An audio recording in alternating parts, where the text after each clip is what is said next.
কারণ যে মাসটা চলছে এই মাসটার নাম হলো শাবান মাস। এই শাবান মাসে আল্লাহর নবীর সবচাইতে স্পেশাল আমল ছিল নবী বেশি বেশি নফল রোজা রাখতেন। সুবহানাল্লাহ বলবেন না? যদি বেশি রোজা না রাখতে পারেন শবে বরাত বা শাবান মাসের অন্তত 3টি রোজা শাবান মাসে রাখবেন। 13, 14, 15 এই রোজা আল্লাহর নবী প্রত্যেক মাসে আরবি মাসে 13, 14, 15 বিশ্ব নবী রোজা রাখতেন। আপনিও শাবান মাসের সম্মানে কমপক্ষে 3টি রোজা রাখবেন। হয়ে গেল আমল। হালুয়া একটু করবেন, রুটি একটু করবেন, তাই তো নাকি? হ্যাঁ বলছেন, হালুয়া রুটি করবেন তো?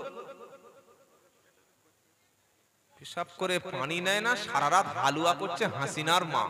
আর বিউটির মা বলছে ক কেজি আটা ভিজিয়েছিস পিঠে করবো বলে, বলে 5 কেজি। বললে আমার বাড়িতে 6 কেজি। এসব নামাজ পড়বি? বললে নামাজ না হয় হবে, রুটিটা বাদ যাবে। কবরে গেলে রুটির মতো পিসবে ফেরেশতা। খেপা কোথাকারে, নামাজ বাদ দিয়ে হালুয়া করছে, রুটি করছে। আর এই সারা রাত অনেক নাফরমান মুসলমান নিজের বাপের কবর জিয়ারত করে না, নিজের মায়ের কবর জিয়ারত করা বাদ দিয়ে সারা রাত থেকে বাইক নিয়ে বাঁদরের মতো ছুটছে। একবার হাড়োয়া, একবার বাগজোলা, একবার ওদিকে কোথায় সেই ওটা কি দেখো, হ্যাঁ গোটা বাংলা চষে বেড়াচ্ছে। এ কি রাতে জিয়ারত করা যায় কি যায় না? জিয়ারত করা যায় কি যায় না? লাইলাতুন নিসফ মিন শাবান, 14ই শাবানের জিয়ারতের একটা হাদিস আছে, আল্লাহর নবী সাল্লাল্লাহু আলাইহি ওয়াসাল্লাম করেছিলেন। হাদিসটা বলবো? বলবো কি বলবো না? নবী সাল্লাল্লাহু আলাইহি ওয়াসাল্লাম সেদিন আম্মা জান আয়েশা সিদ্দিকা রাদিয়াল্লাহু তাআলা আনহা তার বাড়িতে আল্লাহর নবী থাকার পালা। রাতের বেলা যখন আল্লাহর নবী সাল্লাল্লাহু আলাইহি ওয়াসাল্লামের স্ত্রী আম্মা জান আয়েশা সিদ্দিকা ঘুমটা যখন ভেঙে গেল, আম্মা জান আয়েশা ঘুমটা ভেঙে দেখলেন আল্লাহর নবী তার পাশে নাই। তিনি হঠাৎ আশ্চর্য হয়ে গেলেন, ভাবলেন বিশ্ব নবী অন্য কোন বিবির বাড়িতে চলে গেল নাকি, নাকি কাফেররা তাকে তুলে নিয়ে হত্যা করে দিল। আম্মা জান আয়েশা সিদ্দিকা রাদিয়াল্লাহু তাআলা আনহা তিনি ভাবতে শুরু করলেন। ভাবতে ভাবতে তিনি আল্লাহর নবী কোন দিকে গেছে খুঁজতে খুঁজতে গিয়ে দেখে আমার নবী 14ই শাবান রাতে, লাইলাতুল মিন নিসফি শাবানের রাতে আল্লাহর নবী জান্নাতুল বাকিতে মদিনা শরীফে কবরস্থানে তিনি দাঁড়িয়ে দাঁড়িয়ে দোয়া করছেন। সুবহানাল্লাহ, একটু আস্তে বলে, জোরে হবে না সুবহানাল্লাহ? হুজুর পাম দিলে তবে বলবে, আর আস্তে জোরে না বললে বলে কি সর্বনাশ হলো। আর সুবহানাল্লাহ বলতে বলেন, বল আমার ভুল হয়ে গেছে, তওবা তওবা আস্তাগফিরুল্লাহ। জোরে হবে না সুবহানাল্লাহ? আয়েশা সিদ্দিকা নবীকে কোথায় খুঁজে পেলেন 14ই শাবানে? জোরে বলেন। কবরের পাশে। আর আমাদের লোকগুলো এশার নামাজ পড়ে একটু হট্টগোল মসজিদ থেকে এসে শুয়ে নাকের আওয়াজ কি এমন নাক ডাকাচ্ছে, পাশের ঘরের কুকুর পর্যন্ত ঠেলে উঠে। ওই যে শুয়েছে ইমাল 8টার আগে উঠবে। এই শবে বরাত, এই তোমার শবে বরাত। বলছে আমার ভাগ্য লেখা হয়ে গেছে, আর নামাজ পড়ার দরকার কি? ছাগল কথা করে। ভাগ্য তো তার জন্য যে ফজর কাজা করে না, জোহর কাজা করে না, আসর কাজা করে না, মাগরিব কাজা করে না, ঈশার নামাজ কাজা করে না, রাতের বেলা কোরআন তেলাওয়াত করে, তওবা ইস্তিগফার পড়ে, আল্লাহর কাছে ক্ষমা চায়, নিজের বাপের কবরটা জিয়ারত করে, মায়ের কবরটা জিয়ারত করে, দাদার কবরটা জিয়ারত করে, বোনের কবর জিয়ারত করে, সব বাদ দিয়ে মসজিদে হুড়ুহুড়ি করে মসজিদে হালুয়া রুটি ফুটি খাওয়া দেয়। তো কি জিলাপি? তো হ্যাঁ, জিলাপির রাত। কি বুঝলেন? এটা শবে বরাত নয়, শবে জিলাপি। জিলাপি টিলাপি খেয়ে মুখ মুছে আবার বউয়ের জন্য এনেছে, বলে তুই একটু গরম গরম খা, দেখ কেমন জিলাপি।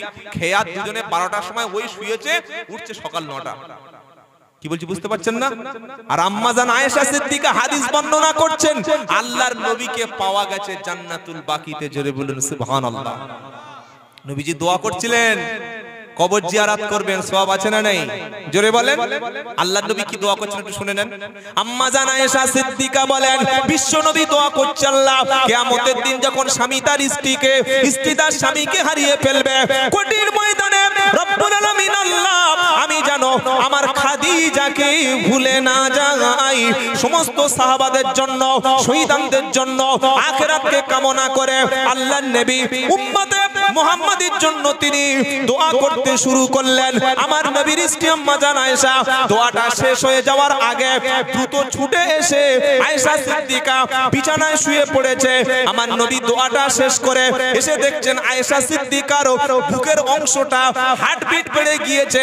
মানুষ ছুটে এসে শুয়ে পড়লে বুকের হার্টবিট বেড়ে যায় কি যায় না? নবী এসে বলছে আয়েশা তুমি কোথায় ছিলে, গিয়েছিলে কোথায়?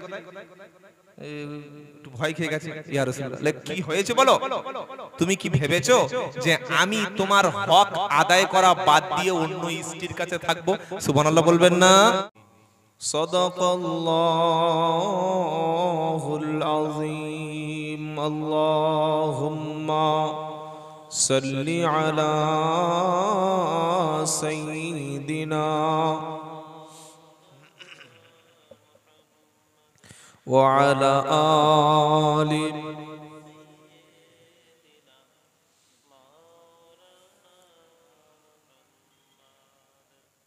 এসেছি একা যাব একা, সঙ্গে কেহ যাবে না।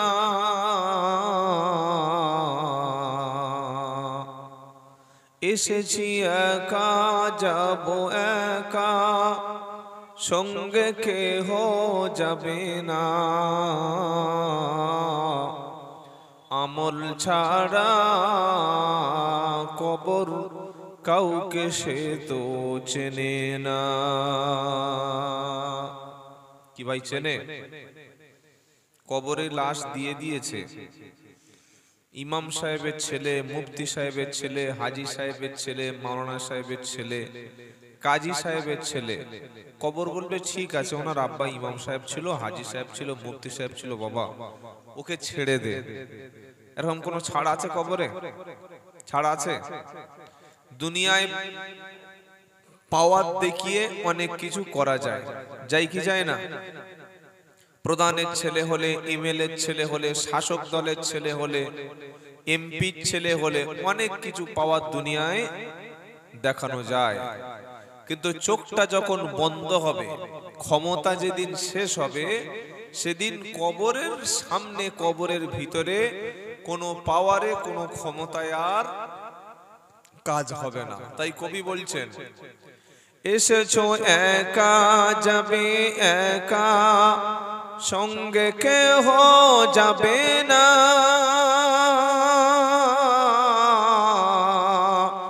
আমল ছাড়া কবর সে তো অন্য কাউকে চেনে না। অন্ধকার হবে রে ঘর, আলো সে তাই থাকবে না। নামাজ সেদিন হবে আলো, মুমিন কেন বোঝো না। অন্ধকার ঘর হবে, আলো সে তাই থাকবে না। নামাজ সেদিন আলো হবে, কেন তুমি বোঝো না। আমাদের ঘর যখন নতুন তৈরি করি, ঘর তৈরির সময় ঘরের মধ্যে টিউব লাইট, সেই সাথে ছোট ছোট সাদা এখন যে লাইট গুলো, ওগুলো দেওয়ার পরে নাইট ল্যাম্প, ছোট ছোট রাতের লাইট গুলো আমরা লাগাই কি লাগাই না? লাগাই। তারপরে ফল সিলিং এর তলায় ছোট ছোট যেগুলো চুনি লাইট, এগুলো আছে না নাই? আছে। কিন্তু যে ঘরে আমাকে এবং আপনাকে ফেলে রেখে আসা হবে, যে ঘরে আমাকে এবং আপনাকে ছেড়ে রেখে আসা হবে, যে ঘরে আমাকে এবং আপনাকে কাটাতে হবে, ওই ঘরের মধ্যে পৃথিবীর কোনো লাইট, দুনিয়ার কোনো আলো, দুনিয়ার কোনো সিস্টেম সেদিন কি দেওয়া হবে? ভাই আপনারা ওখানে কেন? প্লিজ ভিতরে আসুন না ভাই। এটা তো ফুটবল খেলা হচ্ছে না যে এক গোল দিয়ে পালাবো।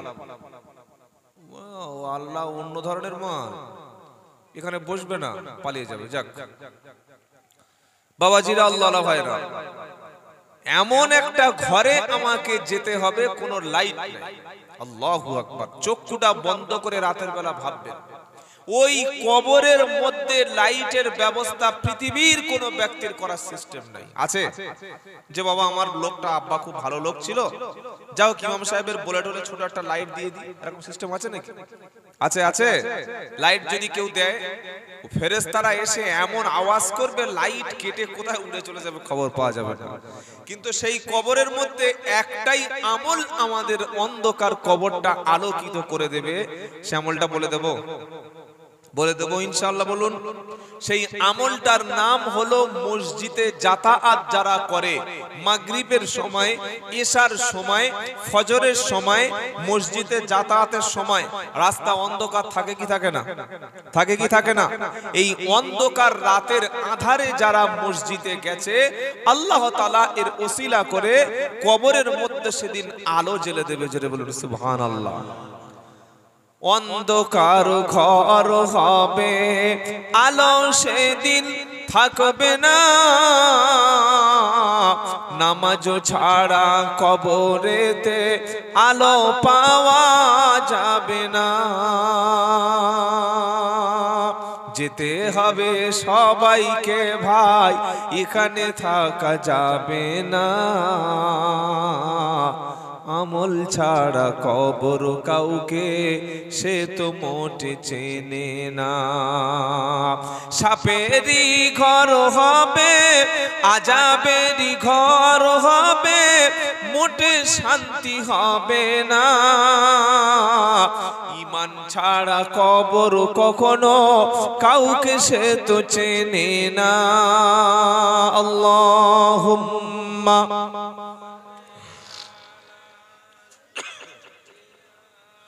وعلى آل سيدنا مولانا محمد। সর্বপ্রথমে আসুন আল্লাহর প্রশংসা করি, সকলে বলুন আলহামদুলিল্লাহ। এরকম সুন্দর কোরআনের মজলিসে যিনি আমাদেরকে এনেছেন, বসিয়েছেন, তিনি কে? আল্লাহ। সমস্ত প্রশংসা শুধু সেই আল্লাহর জন্য। আল্লাহর শেখানো ভাষায় সকলে বলুন আলহামদুলিল্লাহ। আল্লাহর পরেই সব কিছু ভক্তি, মহাব্বত, ভালোবাসা একজন ব্যক্তির জন্য, তিনি কে? মুহাম্মদ মুস্তাফা সাল্লাল্লাহু আলাইহি সাল্লাম। তার উপরে লাখো কোটি দরুদ ও সালাম, শান্তি বর্ষিত হোক, দোয়া বর্ষিত হোক, দরুদ বর্ষিত হোক। সকলে বলুন সাল্লাল্লাহু আলাইহি ওয়াসাল্লাম। আজকের জলসার সম্মানিত সভাপতি সাহেব এবং এই মঞ্চে উপবিষ্ট আছেন অনেক সম্মানিত ব্যক্তিগণ।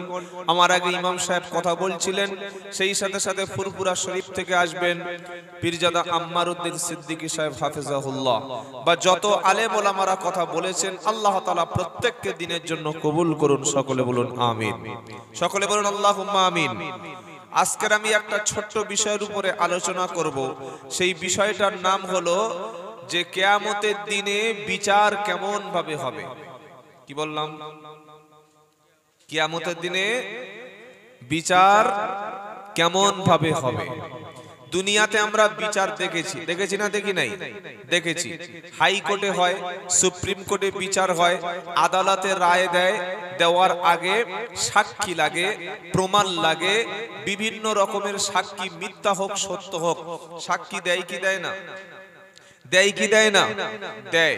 কিন্তু আল্লাহ তাআলার সামনে, আল্লাহর সামনে যেদিন বিচার হবে, সেই বিচারের ময়দানটা, প্ল্যাটফর্মটা, বিচারের মঞ্চটা যেদিন তৈরি হবে, সেদিন আল্লাহ হবে প্রধান বিচারপতি। বলুন সুবহানাল্লাহ। আল্লাহ হবে মালিক, আল্লাহ হবে একমাত্র জাস্টিস, বিচারটা আল্লাহ রাব্বুল আলামিন হবেন জজ, আর আদালত হবে আরশ মহল্লা। সুবহানাল্লাহ বলবেন না? সেদিন আমরা সকলে হব সেদিন আসামি। আমরা সকলে কি হব? আসামি। কেউ যাবে জান্নাতে, কেউ যাবে জাহান্নামে। যেদিন কবর থেকে বান্দা উঠবে, কবর থেকে ওঠার সময় বান্দা সম্পূর্ণ উলঙ্গ ভাবে উঠবে। কিভাবে? ফুল নেকেড, একেবারে উলঙ্গ, মাথা থেকে পা পর্যন্ত, শরীরের কোনো জায়গায় পাঞ্জাবি, লুঙ্গি, ধুতি, প্যান্ট, টুপি, জামা, গেঞ্জি জাইয়া কিচ্ছু নাই, একদম পুরো উলঙ্গ হাসরের ময়দানে উঠবে। সর্বপ্রথম আল্লাহ রাব্বুল আলামিন নবী ইব্রাহিম আলাইহিস সালামকে তিনি জান্নাতের সুন্দর পোশাক হাসরের ময়দানে পরতে দেবেন। সুবহানাল্লাহ বলবেন না? সর্বপ্রথম পোশাক পরবেন কে? ইব্রাহিম আলাইহিস সালাম। এরপরে সমস্ত নবীদেরকে আল্লাহ তাআলা সুন্দরভাবে পোশাক পরতে দেবেন। দিয়েই আল্লাহ রাব্বুল আলামিন বিচার যখন শুরু করবেন, প্রত্যেকটা বান্দাকে, প্রত্যেকটা ব্যক্তিকে পার্সোনাল ভাবে একা একা ইন্ডিভিজুয়াল একাকী আল্লাহর সামনে সেদিন ভিজিট করতে হবে, দেখা করতে হবে, সাক্ষাৎ করতে হবে, মুলাকাত করতে হবে। দল বেঁধে পুরো একদম সবাইকে নিয়ে মিছিল করতে করতে, ধর্ণা দিতে দিতে, রাস্তা জ্যাম করতে করতে একদম হুড়মুড়িয়ে আল্লাহর সামনে যাওয়ার সুযোগ নাই। আল্লাহর কাছে আমি দোয়া করি, আর আপনারা একটু দোয়া করুন, যতক্ষণ কথা আল্লাহ আমাকে বলাবেন যেন কুরআনুল কারীম থেকে অথবা নবীর হাদিস থেকে বলা তৌফিক দান করেন। আল্লাহুম্মা আমিন বলেন। কারণ কোরআনের চাইতে হক কথা আর পৃথিবীতে নাই। কোরআনের চাইতে সত্য কথা, ওয়ামান আসদাকু মিনাল্লাহি কিলা, আল্লাহ বলছেন আমার চাইতে সত্য কথা আর পৃথিবীতে কার হতে পারে? সুবহানাল্লাহ বলবেন না? আবার আল্লাহ অন্য জায়গায় বলছেন ওয়ামান আহসানু মিনাল্লাহি হাদিসা, আমি আল্লাহর চাইতে কথা, বাক্য আর সত্য পৃথিবীতে অন্য কার হতে পারে? সবচাইতে সত্য কথা, সবচাইতে সত্য বক্তব্য, সবচাইতে সত্য বয়ান, সবচাইতে যেটা হক লেকচার, সেটার নাম হলো কুরআনুল কারীম। সুবহানাল্লাহ বলুন। এজন্য যারা কোরআন থেকে কথা বলে তারা সত্য কথা বলে, যারা কোরআন থেকে আমল করে তারা জান্নাতের আমল করে, যারা কোরআন থেকে বিচার করে তাদের বিচারটা জাস্টিস হয়, যারা কোরআন ফলো করে চলে তাদের রাস্তাটা জান্নাতি হয়। আর কোরআনের উপরে আমল করলে এক সময় আল্লাহর শ্রেষ্ঠ পিয়ারা মাহবুব আল্লাহর ওলি বান্দাতে পরিণত হয়ে যায়। সুবহানাল্লাহ বলা যাবে না? আমরা কথা শুনবো কুরআনুল কারীম থেকে, বলুন ইনশাআল্লাহ, বলুন ইনশাআল্লাহ। তাহলে কি শোনালাম? বিচার যেদিন আল্লাহ শুরু করবেন, বিচারপতি কে হবেন? সকলে বলেন। বক্তব্য একটা একটা করে মাথায় মুখস্থ করে বাড়ি নিয়ে চলে যাবেন। চা করে সুর দিলাম, ফাঁ করে 2 ঘন্টা চলে গেল, যা বক্তব্য শেষ হয়ে গেল, কিচ্ছু মাথায় গেল না। এই বক্তব্য শোনার চাইতে বাড়িতে কম্বল মুড়ি দিয়ে ঘুমানো ভালো। এটা আমি মনে করি। আপনারা কি মনে করেন? আপনাদের ব্যাপার। সারা রাত শুনে ভোরের বেলা তাবারক খেয়ে বাড়ি চলে আসছে, বউ জিজ্ঞাসা করছে, হ্যাঁ গো একটা বলো দেখি কি শুনেছো? বলছি ওসব শুনে তুই কি করবি? মেয়ে ছেলে কি করবি? আরে বলো না, আমি তো যেতে পারি নাই। তো আপনাদের সুন্দর সিস্টেম, আলাদা মহিলা প্যান্ডেল, সুন্দর ব্যবস্থা করেছেন তো, অনেক জায়গা তো থাকে না। বলে বল, বুঝেন না কিছু মনে নাই রে, কি বল, কি লাভ হয় শুনে? এই বক্তব্য শোনার চাইতে একটা বই পড়বেন, কাজে লাগবে। তাহলে আমার বক্তব্যের টপিক আপনাদের বলে দিয়েছি ইনশাআল্লাহ। Subject clear. কি বলেছি? কিয়ামতের দিন, হাসরের দিন, মহাশরের দিন, যেদিন বদলা দেবে, জাযা দেবে, পুরস্কার দেবে, তিরস্কার দেবে, সেদিন বিচারের প্রসেসটা, বিচারের পদ্ধতিটা, প্রসেসিংটা কিভাবে আল্লাহ সম্পন্ন করবে, এই বিষয়ের উপরে আল্লাহ আমাদের অল্প কিছু সময়ের মধ্যে কিছু কথা আমাদের মেমোরিতে রাখার তৌফিক দান করুন, কিছু আমাদের স্মৃতিতে রাখার তৌফিক দান করুন, আর আমাদের জীবনে কিছু কথা আমল করার তৌফিক দান করুন। একবার সকলে বলুন আল্লাহুম্মা আমিন। তার আগে আসুন তো একবার দেখি, শয়তানটাকে এলাকা ছাড়া করে দিই। একবার জোরে আল্লাহর নামে তাকবীর দেবেন, যার গলায় যত জোর আছে ঈমান থেকে একবার তাকবীর দেন। নারায়ে তাকবীর, নারায়ে তাকবীর। বাৎসরিক ইসালে সওয়াব, বাৎসরিক ইসালে সওয়াব। আল কোরআনের আলো, আল হাদিসের আলো, ওলামায়ে কেরাম, ওলামায়ে কেরাম, দ্বীন ইসলাম, নারায়ে তাকবীর। তাহলে শুরু করি ইনশাআল্লাহ। বিচারপতি কে? আল্লাহ। বলে হুজুর আল্লাহ বিচারপতি, এরকম কথা তো কোনোদিন শুনি নাই। সূরাটার নাম হলো ফাতিহা। আমরা তো মসজিদে নামাজ পড়েছি ভাই, পড়েছি কি পড়ি নাই? ইমাম সাহেব তেলাওয়াত করলেন, প্রথম যে তেলাওয়াত করলেন ইমাম সাহেব, ওই সূরাটির নাম হলো সূরা হাশর। কি তেলাওয়াত করলেন? সূরা হাশর থেকে তিনি তেলাওয়াত করেছেন, যারা আপনারা নামাজ পড়েছেন শুনেছেন। তো আল্লাহ হলেন বিচারপতি। এটা কোথায় আছে? সূরা ফাতিহার মধ্যে আছে, পড়লেই পেয়ে যাবেন, একটু খোঁজ করতে হবে। কারণ কোরআন হচ্ছে বিশাল একটা মহাসমুদ্র। সমুদ্রের মধ্যে কিছু হারিয়ে গেলে ওটা সহজে পাওয়া যায়, সহজে পাওয়া যায়। পুকুরের মধ্যে কিছু হারিয়ে গেলে ডুবুরি দিয়ে বা এখন যারা বিভিন্ন বস্তু দিয়ে ওটাকে তোলে, অনেক খুঁজতে হয়। ধরুন আপনার হাতের একটা সোনার আংটি অলংকার, শ্বশুর বাড়ি গেছেন, নতুন বিয়ে করে সানে পুকুরে নেমে গোসল করছেন, আর গোসল করতে করতে এক পর্যায়ে সোনার আংটিটা হাত থেকে পড়ে গেছে। যদিও সোনার অলংকার বেটা ছেলেদের জন্য পরা সুন্নাত, তাই তো? আর শ্বশুর যদি দেয় তখনও হারাম। খুশি করে যদি হাতে পরিয়ে দেয় তখন হালাল। আপসে আশেগা তো হালাল হয়ে যায়গা, তখন আর হারাম আছে কি করে? নতুন নতুন জামাই হাতে সোনার আংটি পরে আবার দেখাচ্ছে লোকে, তার মানে দেখো কি মাল এনেছি। তুমি সোনার আংটি পরো নাই, জাহান্নামের একটা রিং তুমি পরে নিয়েছো। আর শ্বশুরের একটু বুদ্ধি থাকা দরকার যে আমার মেয়েটাকে জাহান্নামের আগুনের সামনে ছুঁড়ে ফেলে দিলাম। যদি কারোর হাতে গলার চেন বা কোনো এমন কিছু স্বর্ণের অলংকার থাকে, স্ত্রীর জন্য, বোনের জন্য, মেয়ের জন্য, মায়ের জন্য এটাকে গিফট দেবেন ইনশাআল্লাহ, বলেন। তো হারিয়ে গেছে, খুঁজতে অনেক সমস্যা। ঠিক কোরআন হলো একটা মহাসমুদ্র। এই সমুদ্রের মধ্য থেকে কিছু খুঁজে বার করতে গেলে অনেক চেষ্টা করতে হয়। তো বার করেছি বিচারপতিকে আল্লাহ। বললে হুজুর এবার বার করুন দেখি, বলুন দেখি।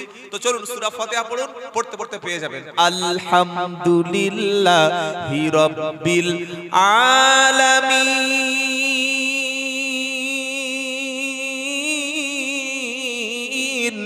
আর রহমানির রহিম। সমস্ত প্রশংসা সেই আল্লাহর, যিনি হলেন রব, যিনি সবার রব। আল্লাহ হলেন রব, ওই রবই আমার সব। সুবহানাল্লাহ বলেন। সবকিছুর মালিক কে? ওই আল্লাহ হলেন রব, ওই রবই আমার সব। সবই কিছু কন্ট্রোল করেন তিনি। আল্লাহ হলেন রব, ওই রবই আমার সব। তো আল্লাহ বলছেন আলহামদুলিল্লাহি রাব্বিল আলামিন। এটার অর্থ হলো সমস্ত প্রশংসা, যাবতীয় প্রশংসা রব্বুল আলামিনের জন্য। বলুন সুবহানাল্লাহ। এখনো কিন্তু আমরা পাই নাই আসল জিনিসটা, বিচারপতি যে আল্লাহ। তারপরে এবার কি? আর রহমানির রহিম, যিনি রব, তার মধ্যে আছে দুটো গুণ। একটা হলো রহিম, আর একটা হলো রহমান। সুবহানাল্লাহ। আল্লাহর মধ্যে এখানে কটা গুণ পেলাম? দুটি।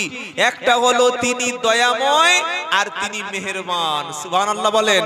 আল্লাহর চাইতে দয়া, আল্লাহর চাইতে অনুগ্রহ, আল্লাহর চাইতে অনুকম্পা, আল্লাহর চাইতে মেহেরবান এই পৃথিবীতে আর ভালোবাসা, প্রেম, মহাব্বত যা কিছু আছে ওটা 100 ভাগ করে একটা ভাগ নবী আদম থেকে আজ পর্যন্ত, আজ থেকে কিয়ামত পর্যন্ত সবার মাঝখানে তিনি ছড়িয়ে দিয়েছেন।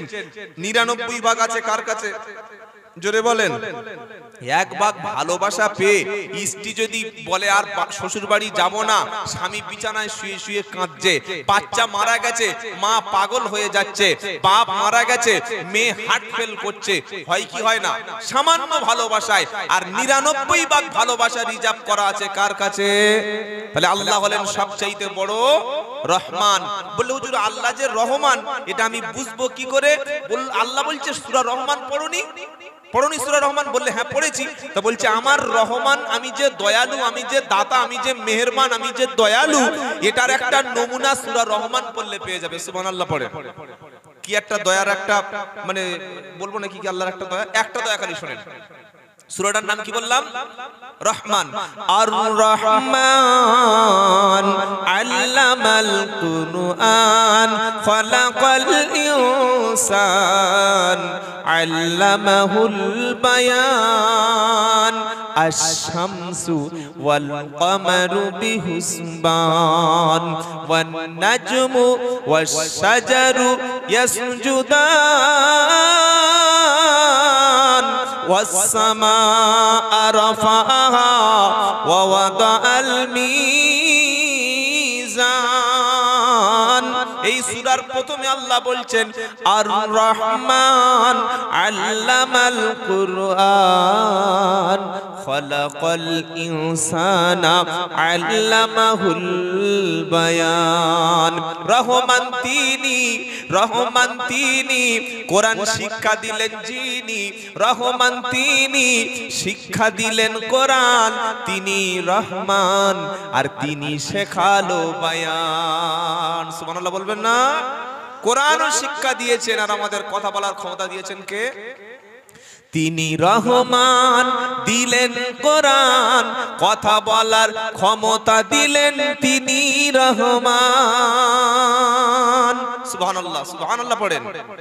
এইবার বিচারপতি যে আল্লাহ হবেন সেটা তিনি বলে দিয়েছেন। সেটা কে বলে দিয়েছেন? আর রহমান নির রহিম। তারপরে আয়াতটা সূরা ফাতিহায় কি আছে আমার সঙ্গে পড়েন। মালিকি ইয়াউমিদ্দিন।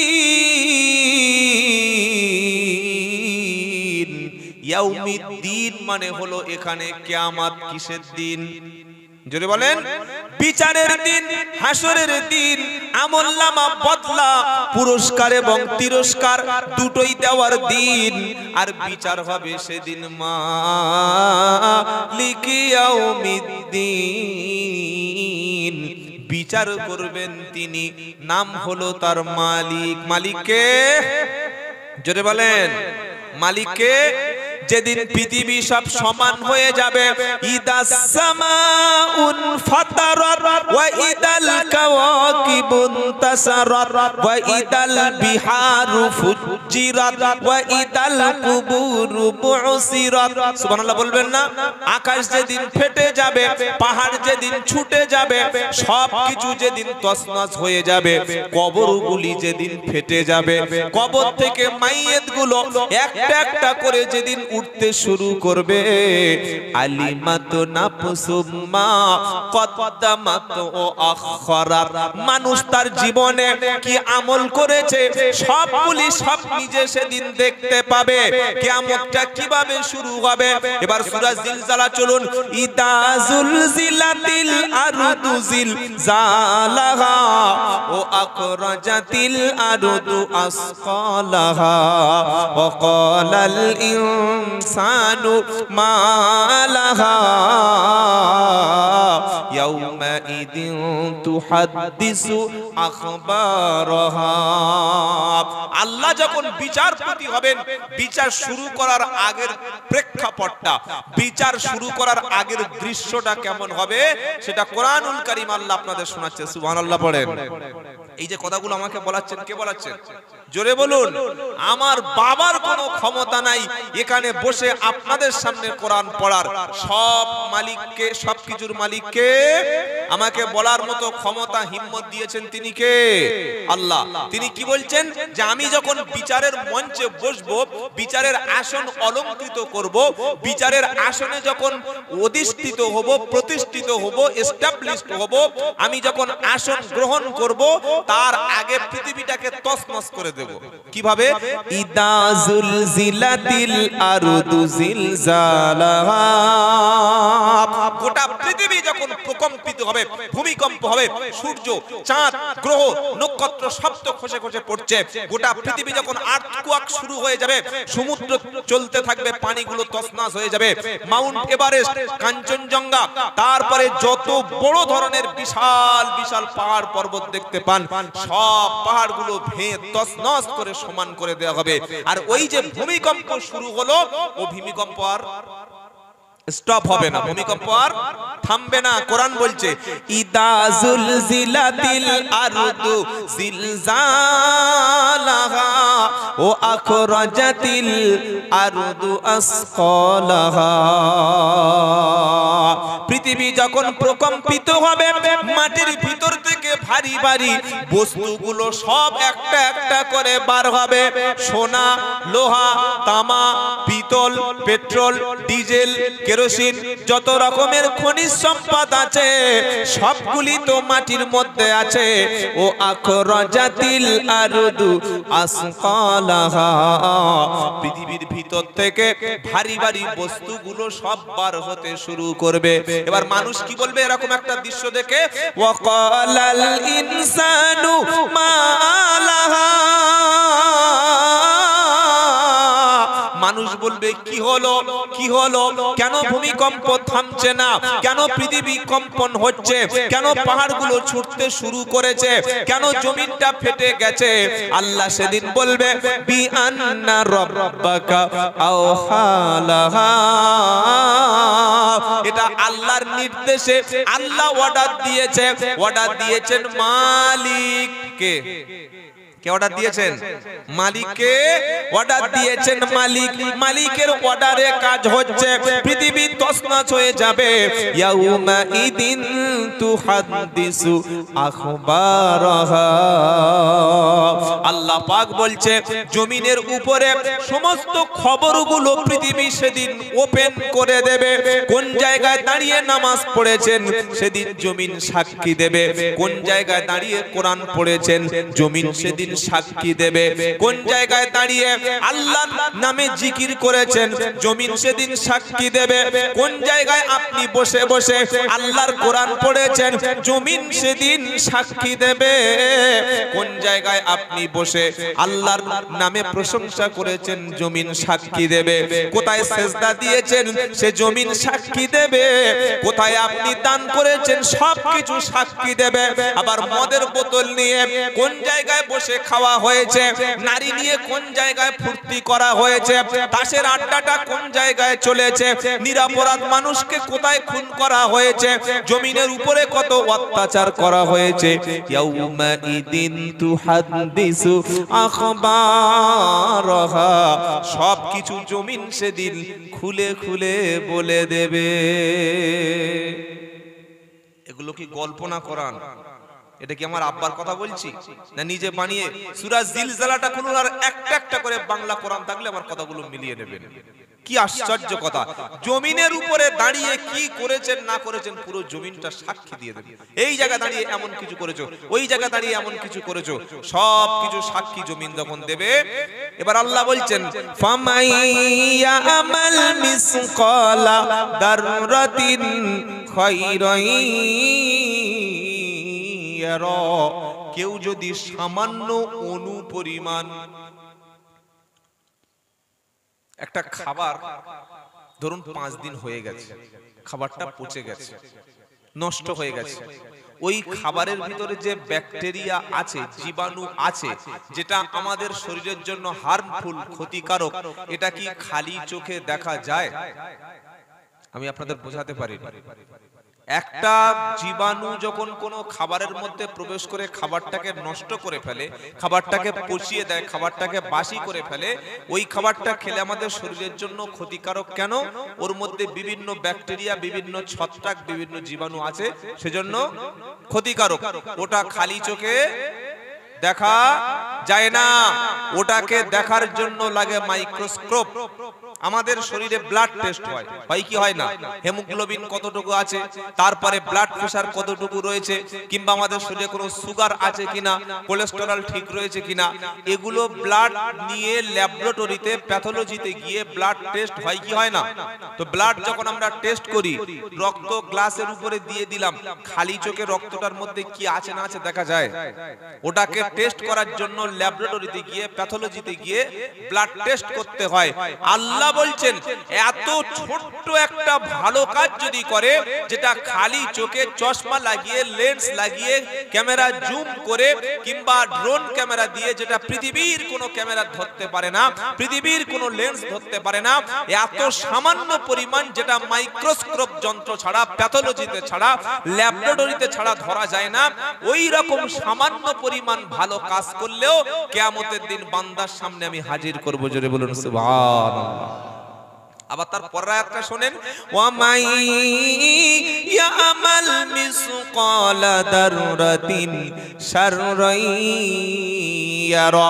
আবার কেউ যদি সামান্য পরিমাণ, অনুপরিমাণ, ছোট্ট পরিমাণ অনুবীক্ষণ যন্ত্র ছাড়া যেটা দেখতে পাওয়া যায় না, অমন কাজ করলেও কিয়ামতের দিন হাজির হবে। পৃথিবীর কেউ জানে না, বাপ জানে না, মা জানে না, ভাই জানে না, স্ত্রী জানে না, আত্মীয় স্বজন জানে না, সবার চক্ষু আড়াল করে এমন কাজ করেছি আমি ছাড়া পৃথিবীতে কেউ জানে না। কিন্তু জানে কে? জোরে বলেন। পৃথিবী না জানুক আমি তো জানি কি পাপ করেছি হয়। পৃথিবী না জানুক আমি তো জানি কি পাপ করেছি হয়। এই যে ভাই আপনারা বসে বসে বাদাম খাচ্ছেন, ছি ছি ছি ছি, এটা বাদাম খাওয়ার মজলিস?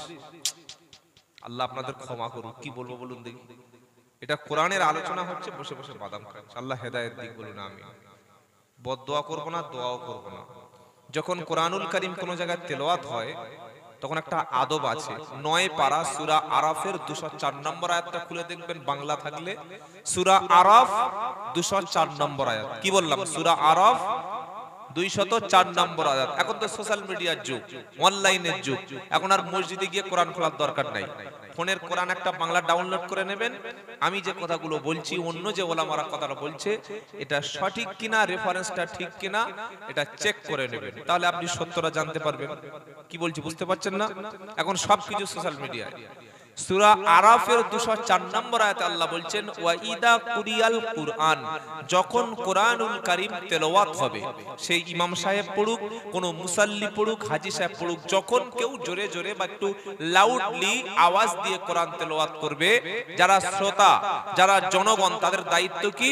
ফাসতামিউ লাহু ওয়া আমসিতু, ওটা তোমাকে শুনতেই হবে এবং চুপ থাকতে হবে। এই আদেশটা কার? কোন মুফতি সাহেবের, ফুরফুরা পীর সাহেবের, আজান গাজী পীর সাহেবের, বাংলাদেশের হুজুরের কারো আদেশ নয়।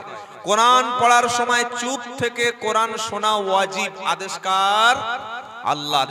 আল্লাহ বলছেন যদি চুপ থাকো এবং তুমি শোনো, তার পরের সেন্টেন্স বা বাক্যের শেষ অংশ হচ্ছে লাআল্লাকুম তুরহামুন, আশা করা যায় আল্লাহ তাআলা তোমার উপরে রহম করবে। সুবহানাল্লাহ পড়ে। সেজন্য এরকম বেয়াদবিমূলক আচরণ কেউ করবেন না। জুমার দিনে খুতবা চলছে, নতুন বেয়াই এসেছে, দুজনে বসে বসে গল্প করছে। জানো বেয়াই, সত্যি তোমার একটা মেয়ে, আহা, আমার সংসারে সব কাজ করে দেয়, আমার মাঝে মাঝে পা টিপে দেয়, আমার মাঝে মাঝে বডি অয়েল মাখিয়ে দেয়। জুমার দিন খুতবার সময় দুই ভাই গল্প করছে। কত বড় ছেঁচড়া, একবার চিন্তা করো, কত বড় ছেঁচড়া হলে এরকম কথা বলতে পারে? জুমার দিন ইমাম খুতবা শুরু করলে খুতবা শোনা কি ওয়াজিব, আর ঘুমানো সুন্নাত। তাই তো? ঘুমানো কি? ঘুমানো জায়েজ নয়। আর সবচাইতে বেশিরভাগ লোক ঘুমায় জুমার দিন। কোনো কাজ নাই, সারাদিন ঘুমানোর সুযোগ পায় না, মসজিদে এসে ঘুমাচ্ছে। বলছে আল্লাহর রহমত, রহমতের ঘুম। খ্যাপা কথা করে, মসজিদ ঘুমের জায়গা না। মসজিদে গল্প করে সময় কাটানোর গুনাহ। হয় জিকির করবেন, সুবহানাল্লাহ বলবেন, আলহামদুলিল্লাহ বলবেন, ইল্লাল্লাহ বলবেন, দরুদ শরীফ পড়বেন, লা ইলাহা ইল্লাল্লাহ বলবেন, আল্লাহু আকবার বলবেন, আয়াতুল কুরসি পড়বেন। আর কিছু যদি না করতে পারেন, পিন ড্রপ সাইলেন্স, চুপচাপ বসে থাকবেন। কারণ কেউ যদি নামাজের জন্য মসজিদে গিয়ে চুপচাপ অপেক্ষা করে, তার আমলনামায় নফল নামাজের নেকি দেবেন কে? সুবহানাল্লাহ পড়েন। ভাই আপনারা কিছু মনে করবেন না, সত্যটা বলে ফেললাম, হয়তো ভাবছেন যে আমাদের বলছে। এটা সবাইকে শিক্ষা দেওয়ার জন্য বলছে। বাবাজিরা, আল্লাহওয়ালা ভাইরা, জ্ঞানী জনেরা, শুধু মানুষেরা, ন্যায়নিষ্ঠ মানেরা। তাহলে আমরা, এই বাবা কি হলো? বসো বসো বসো, মাথা চলে নাকি? চলে এসো বাবা, চলে এসো, সামনে বসো। এবার আল্লাহ পাক বলছেন যে ছোট্ট কিছু হলে হাজির হবে। আল্লাহ হলেন বিচারপতি, সবকিছু আল্লাহর সামনে হাজির হয়ে গেছে। এবার আল্লাহর সামনে বান্দা যখন যাবে, বাপ বেটা ভাই বোন পাড়া প্রতিবেশী, ধরুন আপনার নামে একটা বিচার হচ্ছে, কলকাতা হাইকোর্টে ডেট পড়েছে, আপনি একা যান না বন্ধু বান্ধব আত্মীয় স্বজন মোটামুটি আপনার হিতাকাঙ্ক্ষী যারা শুভাকাঙ্ক্ষী যারা আপনার ফ্যান ফলোয়ার যারা ভালোবাসার মানুষ যারা যায় কি যায় না যায় কি যায় না আল্লাহ বলছেন বিচার শুরু হওয়ার আগে আমি আল্লাহ তোমাকে তোমার বন্ধু বান্ধব আত্মীয় স্বজন পাড়া প্রতিবেশী তোমার গ্রামের লোক তোমার মহল্লার লোক তোমার থানার লোক সবাইকে আমি বিচ্ছিন্ন করে দেব বিচার শুরু হওয়ার আগে আমি তোমাকে আমার সামনে একা আনবো কারণ মানুষ বিপদে পড়লে প্রথমে বন্ধু বান্ধবদের কাছে হেল্প চায় চাই কি চায় না বন্ধু বান্ধবদের কাছে ফোন করে আমার আল্লাহ বলছে সে সিন বাদ ওরকম কোন সিন কিয়ামতে চলবে না তোমার যখন বিচার আমি শুরু করব অবস্থাটা কেমন হবে আমার আল্লাহ পাক সাফ শুনিয়ে দিচ্ছে বান্দা তুমি শুনে রাখো সূরার নাম মুমিন আয়াত নাম্বার 18 পৃষ্ঠা নাম্বার 8 লাইন নাম্বার 2 আমার আল্লাহ বলছে কিয়ামতের মুসিবতের দিন মালিন যালিমিন মিন হামিমিউ ওয়ালা শাফিউ তা সুবহানাল্লাহ কি কঠিন কথা আল্লাহ শুনিয়ে দিচ্ছে মালিন যালিমিন মিন হামিম আরবিতে হামিমের অর্থ হলো অন্তরঙ্গ বন্ধু ক্লোজ ফ্রেন্ড অন্তরঙ্গ বন্ধু বন্ধুর জন্য বন্ধু জান দেয় এরকম বন্ধু পৃথিবীতে আছে না নাই আছে না প্রচুর ভালোবাসার বন্ধু জামা যদি করে দুজনেই একই জামা পরে জুতো কিনবে তো একই সেট কিনবে মোবাইল কিনবে তো দুজনে একই কিনবে করে কি করে না ড্রেস কিনবে দুজনে একই ঘুরতে যাবে দুজনে একই খাবে একই রেস্টুরেন্টে ঘুরতে যাবে একই রেস্টুরেন্টে যা কিছু কিনবে দুটো জোড়া জোড়া কেনে এরকম বন্ধু আছে না নাই এই বন্ধুকে আরবিতে কি বলা হয় হামিম কি বলা হয় হামিম আল্লাহ বলছেন ইয়াউ মালিন যালিমিনা মিন হামিমিউ ওয়ালা শাফিউ তা সূরা মুমিনের 18 নম্বর আয়াতে কিয়ামতের দিন অপরাধী ব্যক্তিদের জন্য কোনো অন্তরঙ্গ বন্ধু নাই কোনো সুপারিশকারীর কেউ নাই সেদিন বন্ধু শত্রু হয়ে যাবে বন্ধু সেদিন কি হবে সকলে বলুন শত্রু হবে যে বন্ধুর মধ্যে নামাজ নাই যে বন্ধুর মধ্যে নবীর সুন্নাত নাই যে বন্ধুর মধ্যে আল্লাহর প্রতি ভালোবাসা নাই যে বন্ধু ইসলামের আইন মানে না যে বন্ধু আল্লাহর কথা শোনে না যে বন্ধুটা মাতাল যে বন্ধুটা জুয়াখোর যে বন্ধুটা লটারির টিকিট কাটে আমাদের যে বন্ধু মিথ্যা কথা বলে আমাদের যে বন্ধু সুদের মাল খায় কিয়ামতের দিন বান্দা মুখের মধ্যে হাতটা ভরে দেবে দিয়ে বলবে রব্বানা ওমন বন্ধু দুনিয়াতে যদি না থাকতো কতই না ভালো হতো বললে হুজুর এরকম কথা আছে নাকি মিথ্যা মিথ্যা ভয় দেখিয়ে যাচ্ছেন আমার আল্লাহ শোনাচ্ছে ইয়াউমা ইদিন ইয়াউমা ইয়াওয়াদু যালিমু আলা ইয়াদাইহি ইয়াকুলু ইয়া লাইতানি তাকাজতু মা'আর রাসূলি সাবিলা ইয়া ওয়াইলাতা লাইতানি লাম আত্তাকিদ ফুলানান খলিলা লাকাদ আদাল্লানি আনিদ যিকরি বা'দা ইদ জাআনি ওয়া কানা আশ-শাইতানু লিল ইনসানি খাদুলা ওয়া ক্বালা আর-রাসূলু ইয়া রাব্বি ইন্না কওমি ইত্তাখাদু হাদাল কুরআনা মাহজুরা 19 নম্বর পারা প্রথম পৃষ্ঠা 6 7 8 9 10 এই পাঁচটা লাইনের মধ্যে 27 28 29 30 নম্বর আয়াতে সূরার নাম ফুরকান 19 পারার প্রথম পৃষ্ঠাটা খুললে পেয়ে যাবেন আমার আল্লাহ পাক শোনাচ্ছে সেদিন মানুষ যখন সব হারিয়ে ফেলবে সেদিন হাতটা মুখের মধ্যে ভরে দেবে আফসোস করবে আর বলবে ইয়াউমা ইয়াওয়াদু যালিমু আলা ইয়াদাইহি ইয়াকুলু ইয়া লাইতানি ইত্তাখাজতু মা'আর রাসূলি সাবিলা বান্দা সেদিন আফসোস করে বলবে রব্বুল আলামিন আওলা রব্বিল আলামিন আল্লাহ আমি যদি কি সর্বনাশটা করেছি আল্লাহ ইয়া লাইতানি তাখাজুতু মা'আর রাসূলি সাবিলা। দুনিয়াতে দুরকম বন্ধু হয়, একটা নামাজি আর একটা বেনামাজি, একটা সুদখোর আর একটা হালালখোর, একটা দাড়িওয়ালা আর একটা ফাসেক, একটা মদখোর আর একটা মদ ছাড়া, একটা নবীর দলে আর একটা শয়তানের দলে, একটা ঈমানদার বন্ধু আর একটা বেঈমান বন্ধু। একটা বন্ধুর সঙ্গে মিশলে লোকটা আল্লাহওয়ালা হয়ে যায়, আর একটা বন্ধুর সঙ্গে মিশলে লোকটা বেঈমান হয়ে জাহান্নামে যায়।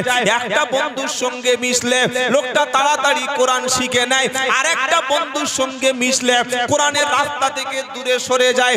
একটা বন্ধুর সঙ্গে মিশলে আল্লাহর ওলি পর্যন্ত হয়ে যায়, আর একটা বন্ধুর সঙ্গে মিশলে শয়তানের ওলি পর্যন্ত হয়ে যায়। একটা বন্ধুর সঙ্গে মিশলে আস্তে আস্তে বেনামাজিকে নামাজি বানায়, আর একটা বন্ধুর সাথে মিশলে নামাজিকে বেনামাজি বানিয়ে দেয়। বান্দা সেদিন আফসোস করে বলবে ইয়াউমা ইয়াওয়াদু যালিমু আলা ইয়াদাইহি ইয়াকুলু ইয়া লাইতানি তাখাজতু মা'আর রাসূলি সাবিলা। হায় আফসোস, কেন আল্লাহ রাসূলের দলে ছিলাম না, কেন আলেমদের দলে ছিলাম না, কেন নবীদের দলে ছিলাম না, কেন হাক্কানি উলামাদের দলে ছিলাম না। নবীদের সাথী যারা ছিল, নবীদের সুন্নাত যার মধ্যে ছিল, নবীর আখলাক চরিত্র যার মধ্যে ছিল, নবীর মুহাব্বতটা যার মধ্যে ছিল, কেন তার সাথে ছিলাম না। চোরের সঙ্গে ঘুরছে, পুলিশ এসে যখন ধরবে, চোরকে ধরবে না, চোরের সাথীকেও ধরবে। কি বলছি বুঝতে পারছেন না? রাত্রে বেলা চুরি করতে গিয়ে ধরা পড়েছে, একজন চুরি করেছে আর পাশে আরেকজন ও শুধু দাঁড়িয়েছিল। পুলিশ যখন ধরবে দুজনের ধরবে না একার ধরবে? এই ওঠ না স্যার, না স্যার, না দাঁত ফেলে দেবো, না স্যার কি চল। আপনাদের কোন থানা? মাটিয়া থানা। চল মাটিয়া, চল চল থানায় চল। না স্যার আমি, তুই তো চোরের পাশে আছিস। তো চোরের পাশে থাকলে যেমন ধরা পড়তে হয়, সুদখোরের সঙ্গে সম্পর্ক রাখলে, মাতালের বাড়িতে মেয়ে বিয়ে দিলে, গাঁজাখোরের সঙ্গে বন্ধু স্থাপন করলে, মিথ্যাবাদী চা খাওয়ালে, পাকা বেঈমান চিটিংবাজের সঙ্গে দিনরাত যদি ঘুরি, তো কিয়ামতের দিন ওর সঙ্গে আমার হাসর হবে। আলেমদের সাথে, ওলামাদের সাথে, আল্লাহওয়ালাদের সঙ্গে যদি সোহবতে থাকি, কিয়ামতের দিন নবীর পাশে দাঁড়ানোর সুযোগ পাওয়া যাবে। সুবহানাল্লাহ বলবেন না? জোরে বলবেন না সুবহানাল্লাহ? তাহলে যারা আল্লাহর নবীর, সাহাবাদের, ঈমানদারদের, মুসলমানদের, কলেমাওয়ালাদের দল বাদ দিয়ে বেঈমান, মূর্খ, জাহিল, হারামখোর, সুদখোর, বেনামাজি, পাকা চিটিংবাজ, অপর লোকের সম্পত্তি হরণকারী, তাদেরকে বন্ধু নির্বাচন করেছে, তাদের উপায়টা কি হবে? কোরআন থেকে শুনিয়ে দিলাম, কোনো গল্প না। তারা হাতগুলো মুখের মধ্যে ভরে দিয়ে বলবে ইয়া লাইতানি তাখাজতু মা'আর রাসূলি সাবিলা। আয় আল্লাহ, যদি রাসূলের দলে ছিলাম, যদি রাসূলের দলে থাকতাম, আলেমদের সোহবতে থাকতাম, ইমাম সাহেবের সঙ্গে যদি সম্পর্ক রাখতাম, যদি মসজিদে গিয়ে মাঝে মাঝে বসতাম, যদি মক্তবে গিয়ে আমি কোরআনটা শিখে নিতাম, যদি আল্লাহ ওয়ালাদের সোহবতে মিশে যেতাম, আজকের এই অবস্থা হতো না। এটা সব বানাচ্ছি আমি, তাই তো নাকি?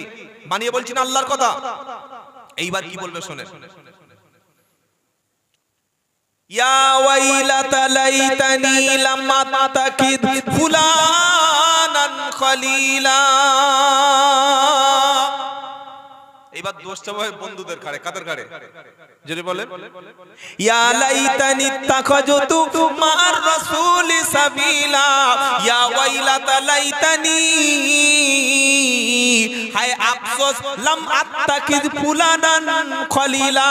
উমুকের ছেলে, উমুকের ভাই, উমুকের মেয়ে, উমুকের বন্ধুর সঙ্গে যদি সম্পর্ক না রাখতাম, আজকের জাহান্নামী হতে হতো না।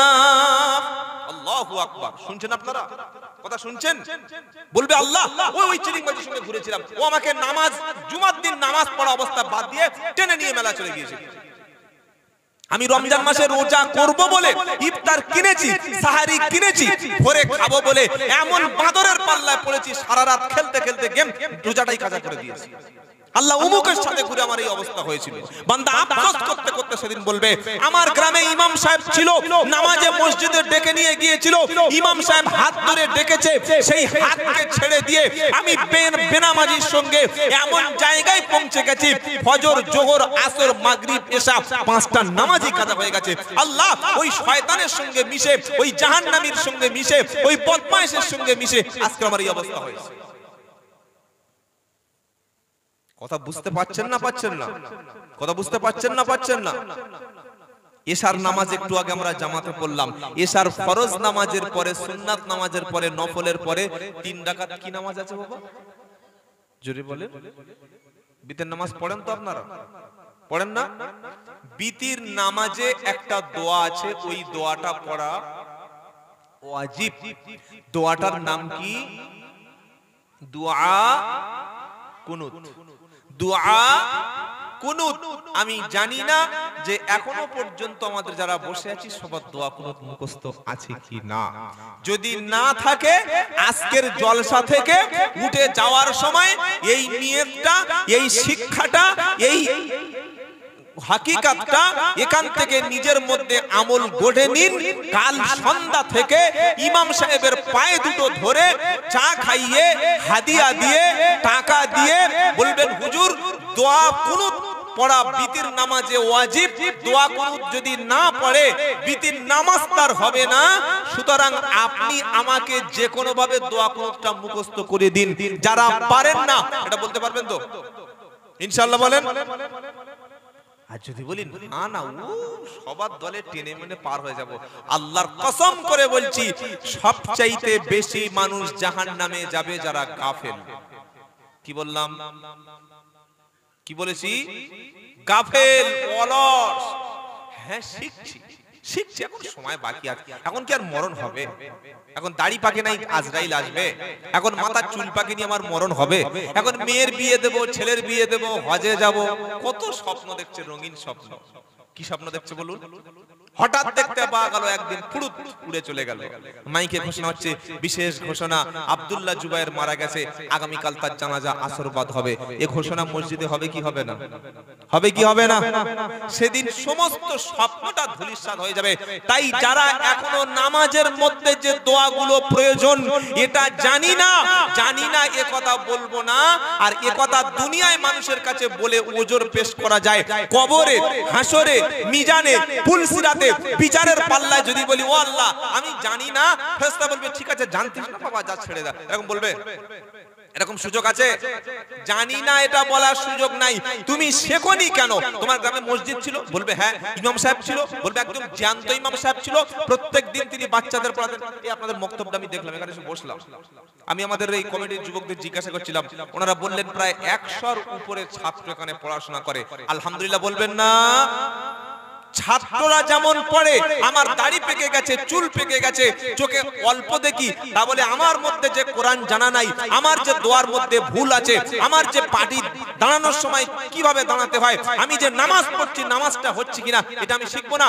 একটা লোক এশার নামাজ পড়ছে, খুব ভালো করে শুনুন, ওযু আছে, গোসল আছে, পোশাক ভালো, কিবলা মুখী, প্রথম ওয়াক্তে নামাজ পড়ছে, ইমাম সাহেবের পিছনে নামাজ পড়ছে, ইমাম সাহেবের তাকবীরে উলার সঙ্গে নামাজ পড়ছে। নামাজ পড়ার সময় লোকটা সেজদায় গিয়েছে, সুবহানা রাব্বিয়াল আলা, সুবহানা রাব্বিয়াল আলা দুবার বলে আর তিনবার বলার আগে পিছনের পা দুটো জমিন থেকে, মাটি থেকে, নামাজ পাটি থেকে আলাদা করে নিয়েছে, উপরে তুলে নিয়েছে, উপরে তার পাটা পুরো পিকআপ হয়ে গেছে। বলুন তো ভাই, সেজদা অবস্থায় যদি কোনো ব্যক্তির দুটো পা সেজদা থেকে উপরে উঠে যায় তার নামাজটা হবে না হবে না? একটু আন্দাজে বলুন। যারা চুপচাপ আছে ওরা দারুণ চালানো, যা হয় হয়। হ্যাঁ, সেজদার সময় কপাল, নাক, দুটো হাত, হাঁটু আর দুটো পা, এই 7টা অঙ্গ জমিনে রাখা, টাচ করা, অ্যাটাচ করে রাখা, স্পর্শ করে রাখা ফরজ। কি বললাম? মাসলা একটা দুটো শিখুন, অন্তত কাজে লাগবে। দুটো শিখে নিন, খালি সারা জীবন বসে বসে টান টান শুনে বার হয়ে চলে যাবেন। সেজদার সময় কপাল, দুই হাত, দুই হাঁটু, দুই পা, কটা অঙ্গ হলো? 7টা। এই 7টা অঙ্গ, 7টা অর্গান মাটিতে টাচ করে থাকা, লেগে থাকা, স্পর্শ হয়ে থাকা সুন্নাত না ফরজ? জোরে বলুন। কোন মুসলমান যদি সেজদায় গিয়ে দুটো হাত আছে, কপাল আছে, নাক আছে, হাঁটু আছে, আর পা দুটো এরকম উপরে তুলে নিয়েছে, হাঁসের মতো পা ঘুরিয়ে নিয়েছে, দুটো পা সব উঠে গেছে, নামাজটা নষ্ট হলো কি হলো না? হলো কি হলো না? এবার পিছন থেকে একটা বয়স্ক লোক, বয়স্ক লোক ওই একজন দুজন আছে, বলছে ও ভাই এই শোনো। বলে কি? তোমার নামাজটা একটু পড়ে নাও। কেন, কি হয়েছে? আমি নামাজে কি পিছন থেকে বাদ কর্ম করেছি? আমার নামাজ পড়তে বলছো? কি শুনতে পেয়েছো? কি শুনতে পেয়েছো? মানে ভুল করেছে স্বীকার করবে। আর বড় বড় চোরের মায়ের কি শুধু বড় গলা, এত বড় গলা, স্বীকার করছে না। লোকটা বলছে ভাই আমি তো তোমার শত্রু নয়, আর তোমার সঙ্গে আমার হাঁস মুরগি নিয়ে ঝামেলা হয়নি, তোমার বাড়ি আমার মেয়ে দেয়ানি, তো আমি তোমার একটা জিনিস শিখিয়ে দিচ্ছি, রেগে যাচ্ছ কেন? একদম কথা বলবে না। তো কে ভুল ধরতে পারে? তুমি কি জানো? তুমি মানো না? তুই মুফতি, তুই পীর সাহেব, তোমার মতো তুমি নামাজ পড়ো, আমার মতো আমি নামাজ পড়ো, তোমার কবরে তুমি যাবে, আমার কবরে তুমি যাবে? আচ্ছা, এটা বলা ঠিক হয়েছে না ভুল হয়েছে? ঠিক হয়েছে না ভুল হয়েছে? কেউ যদি আমার ভুলটা সংশোধন করে দেন, তিনি আমার শত্রু না, বরং তিনি আমার বন্ধু। বলুন সুবহানাল্লাহ।